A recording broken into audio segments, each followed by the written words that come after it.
Dengan kalau kita melihat Al-Quran kok diinjek. Padahal Quran kan kertas kan, diinjek. Kita kan sedikit marah. Nah, kalau tafsir tidak alami, marah besar. Nah, sudah ingatkan ya mas, itu Quran mas, duduk Quran gitu kan. Quran itu tidak pakai koma di atasnya, ini Quran. Justru kalau kita melihat ada orang yang menginjak Al-Quran dengan sengaja dan sadar, ada orang yang sengaja dan sadar menghinakan Al-Quran, kita tidak marah, itu patut dipertanyakan keimanannya dan patut dipertanyakan kecintaannya kepada Al-Quran sejauh mana.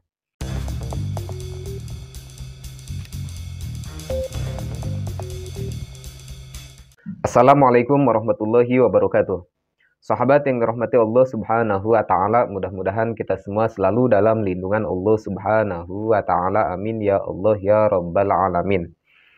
Baik sahabat, kali ini saya akan menanggapi sebuah video Panji Gumilang yang mengatakan bahwa kenapa kita harus marah ketika melihat Al-Quran diinjak.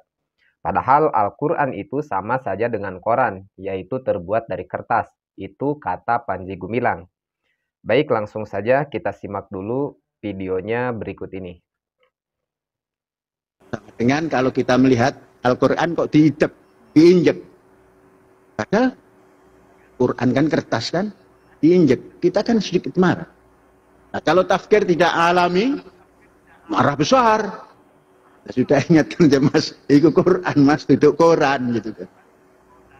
Quran itu tidak pakai koma di atasnya, ini Quran. Iya, maaf. Asyik bukan? Ini ditanggapi karena apa? Fikir tidak alami, ditanggapi protes seluruh dunia, Quran diinjak dan sebagainya. Tidak rahmatan lil alamin. Baik sahabat, itu tadi pernyataan Panji Gumilang yang mengatakan bahwa kenapa orang-orang harus protes dan marah ketika melihat Al-Quran diinjak. Padahal di situ dia mengatakan padahal Al-Quran sama saja dengan koran, yaitu terbuat dari kertas. Lalu kenapa ketika kita melihat orang yang duduk atau menginjak koran kita enggak marah, sedangkan ketika kita melihat orang yang menduduki atau menginjak Al-Quran kita marah? Jawabannya sebenarnya sederhana para sahabat. Karena Al-Quran adalah kitab suci. Karena Al-Quran adalah kalamullah. Yang kita lihat itu bukan dari kertasnya atau bukan dari tulisannya, tapi isi yang terkandung di dalamnya. Al-Quran tidak bisa dibandingkan dengan koran, tidak para sahabat. Justru kalau kita melihat ada orang yang menginjak Al-Quran dengan sengaja dan sadar, ada orang yang sengaja dan sadar menghinakan Al-Quran, kita tidak marah, itu patut dipertanyakan keimanannya dan patut dipertanyakan kecintaannya kepada Al-Quran sejauh mana. Saya yakin dengan sangat kalau misalkan ada orang yang benar-benar beriman dan cinta kepada Al-Quran, tentu dia tidak akan membiarkan Al-Qurannya itu dihinakan, Al-Qurannya itu diinjak dengan sengaja dan dengan disadari. Itu tidak akan membiarkan. Lagi-lagi orang seperti ini para sahabat dengan berdalih atau berlandaskan rahmatan lil alamin. Mereka mengatakan kenapa kita harus marah ketika Islam dihina, kenapa kita harus marah ketika ulama dihina, ketika Al-Quran dihina, ketika Allah dihina, kenapa kita harus marah? Bukannya Islam itu adalah rahmatan lil alamin? Mereka selalu mencatut-catut rahmatan lil alamin yang padahal mereka tidak paham dan tidak ngerti apa sebenarnya rahmatan lil alamin yang sebenarnya para sahabat. Kalau kita melihat ada orang yang menghinakan Al-Quran, ada orang yang menghinakan baginda Rasul, ada orang yang menghinakan Islam, lalu kita marah misal. Kita marah untuk membela agama kita. Kita marah untuk membela kemuliaan Islam. Kita marah untuk membela kemuliaan Al-Quran. Apakah itu bukan orang yang rahmatan lil alamin? Apakah itu bukan cerminan dari rahmatan lil alamin itu? Tentu tidak para sahabat. Justru rahmatan lil alamin yang sebenarnya adalah menjaga syariat Islam. Rahmatan lil alamin yang sesungguhnya adalah menjaga kesucian Islam, menjaga kemuliaan Islam. Begitupun Al-Quran. Karena Al-Quran ini bukan hanya sebagai pedoman, bukan hanya sebagai petunjuk saja ketika kita hidup di dunia ini. Akan tetapi Al-Quran akan menjadi sebagai syafaat ketika kita di dalam kubur atau di yaumil kiamat, di akhirat itu akan menjadi syafaat buat kita. Bukannya di alam kubur kita akan ditanya beberapa pertanyaan oleh malaikat penanya di dalam kubur, dan salah satu yang akan ditanyakan oleh malaikat penanya kita di alam kubur yaitu Mungkar dan Nakir adalah pertanyaan wama imamuka. Dan jawaban untuk pertanyaan ini adalah Al-Quran jawabannya. Wal Qur'anu imami.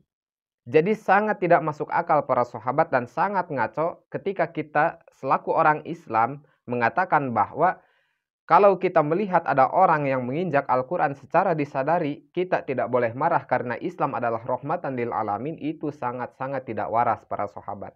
Al-Quran itu adalah kitab suci kalamullah. Jangan pun menghinakannya. Memegangnya pun Al-Quran itu tidak sembarangan para sahabat. Seperti di dalam Al-Quran sendiri dijelaskan bahwa la yamassuhu illal mutahharun.